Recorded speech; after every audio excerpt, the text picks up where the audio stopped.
Alright, so we're continuing on with World War I, and in this video I really want to focus on the technology and the fighting of the war. And remember, we're taking a look at it from the American lens.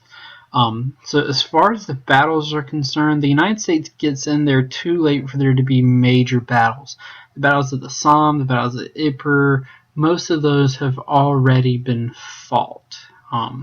Fortunately for us, because if you saw the casualty list, the British lose 500,000 men in one battle alone, 500,000 men in one battle alone. So it's pretty fortunate that we're not involved in those battles. Whether we should have been in the war earlier is a different debate altogether, but we're not. There's only two major battles we are going to be involved with at the end of the war, and that's going to be the Battle of Casualties and the Battle of the Mise-en-Garde offensive. We're going to be interspersed with British and Australian troops for the most part.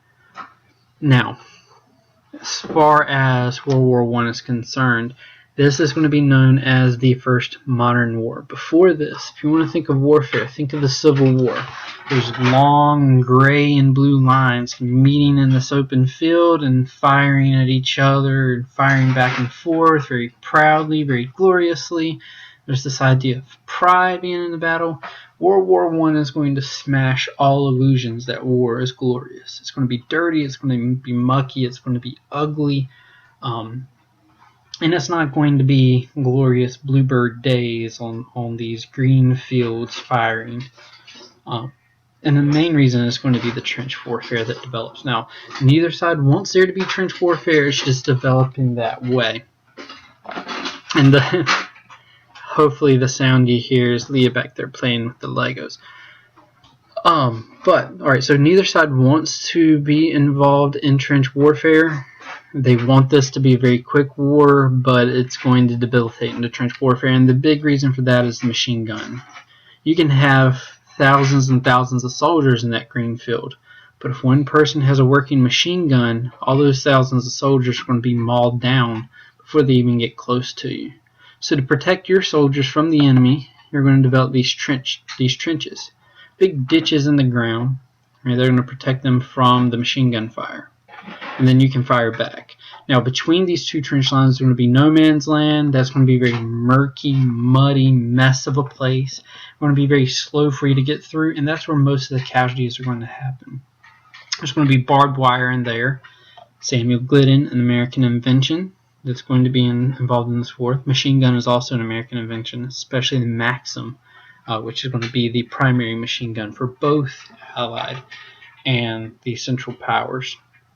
Very complex. I think the estimates are over 2,000 miles worth of. I think it's actually much higher than that. I think that's actually a low estimate for the amount of miles as far as these trenches are concerned.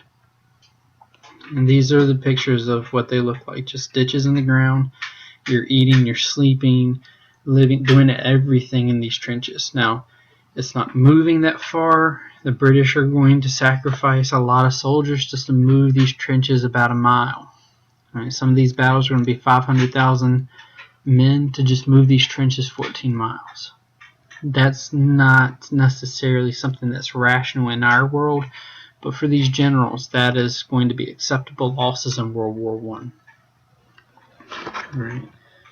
So let's go through. Another big thing is the whole idea of war is hell.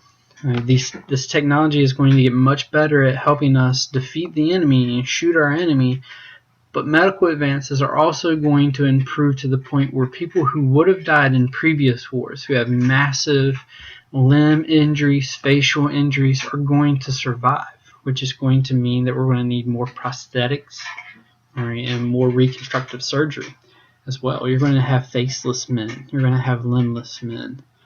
People that are trapped in their own bodies. All right, so let's get into the main technologies. So, industrial revolution's happening, and it's going to revolutionize the war as well. All right, so when we think of a tank, we usually think of a tank with a major cannon on top of it with a turret. Very offensive-minded. You go out there and you blow up the enemy. Tanks at first are going to look like this British tank. big things just moving across no man's land, protecting soldiers behind them, and when they get to the other side, they have 2 machine guns on either side. They're going to wipe out the trenches. It's later in the war that you start to see the turrets, like this French Renoir tank, that are going to make their appearance, but that's going to be later. The main purpose of the tank is to ferry people across no man's land, not to blow up other tanks. U-boats, we've already mentioned how the U-boats are going to be terrifying machines that are going to ultimately bring the United States into the war. And these are 2 maps that are showing how effective these U-boats are at blowing up ships going to Britain and to Ireland. The airplane is going to be another big piece of technology that we don't think of its purpose as a World War I purpose. Excuse me. Today we think of planes, we think of those fighter jets, we think of the bombers. That's not what's happening in World War I originally. Originally, airplanes are going to have one major thing that they're doing, taking pictures. That's the major thing that they're doing. Can you play with the stuff that you already have out right now? All right. Taking pictures is the biggest thing that they're going to be doing. Later, the biggest thing here is that most of your airplane pilots are going to be former cavalry, horse-mounted troops. They're very brash, they're very bold, so they're going to start to take things up to try to shoot at the other airplanes. Eventually, they're going to figure out how to shoot a machine gun without blowing off their own propellers. Then you get your fighter pilots, and later bombs. But the biggest thing is to be able to peer over and look into the other trenches and see what the other guy is up to. See where they're massing troops, where there might be an attack coming. Right, and you got the flying aces of World War I. Probably the biggest, the best known one is going to be Richthofen, the Red Baron. The Zeppelins, these big blimps, they're going to be major bombers. The Germans are going to use these Zeppelins, and they're going to go over to Britain and they're going to start bombing London with these Zeppelins. They can fly higher than than out of bullets range, so they don't have to worry about being shot down, and they can carry a massive amount of bombs. Flamethrowers are going to be developed at the end of the war, again trying to get the other soldiers out of these trenches and out of these tunnels. Mind you, you would not necessarily want to be the person carrying the flamethrower. You got a big tank of flammable material on your back, and actually it was the second person carrying the tank.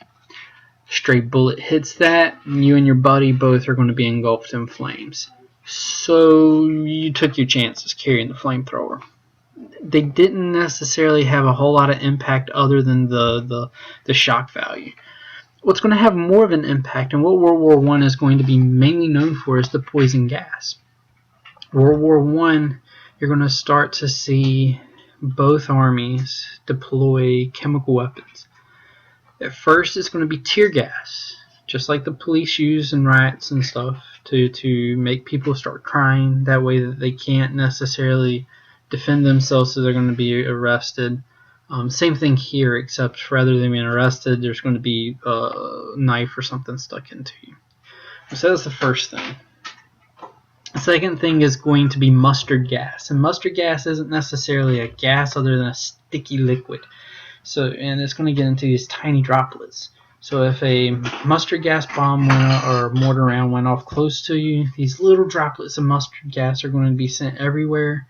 Anything it touches, it's going to blister. So if you get it on your hands, think of getting a really bad burn on your hand. Now think about it getting into your eyes. Now, let's say you're running around and one goes off and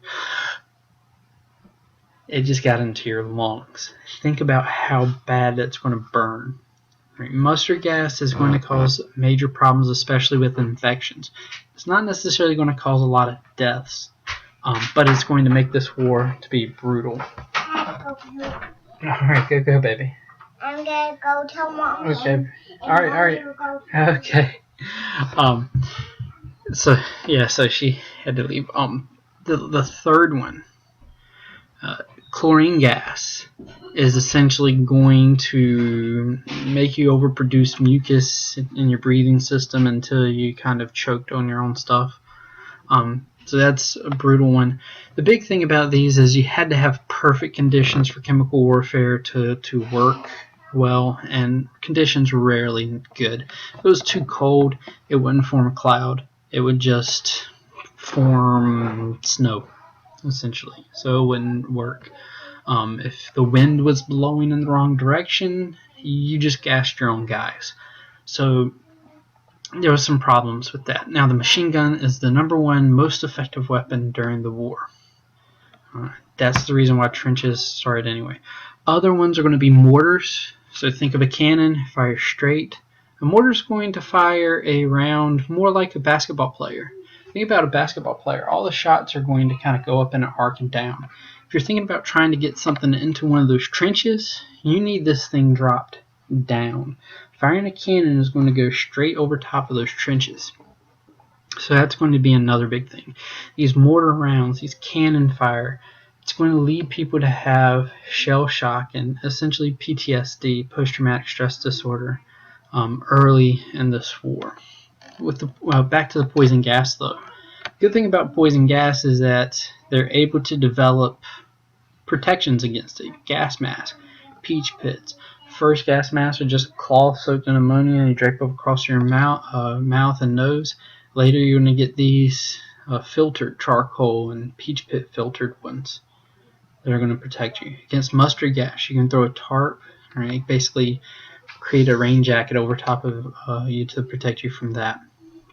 And we're going to skip the art of World War I. We're going to go to some of the biggest impacts of it. We'll get back to the end of the war, but the biggest thing is there's going to be 9 million battlefield dead. Huge number. We have not seen that really before in modern war. World War I casualties, if you take a look at this, and these are battlefield civilian deaths and deaths back in their country. Maybe there's a famine. In Germany, there's going to be a turnip famine that's going to kill a whole lot of people. So Russia, definitely a lot of people, and that's going to be one of the reasons why they drop out of the war and have a big revolution. Germany, Austria-Hungary, France, Great Britain. If you take a look at the United States, we're pretty lucky. Right? We're at the end of the war. So we're not involved that long, and we don't have a lot of soldiers, as many soldiers. We send 4 million soldiers over to Europe. 110,000 are going to die. And of those, about half, a little less than half, are actually not going to die because of bullets. They're going to die because of the Spanish flu epidemic. This flu epidemic is going to ravage people far and wide. Soldiers are going to bring the flu back home after the war, and it's going to hit cities all across the United States. Conservative estimates are 50 million, but the higher estimates are 112 million people dying worldwide to this flu. And that's the end of the technology of World War I for us.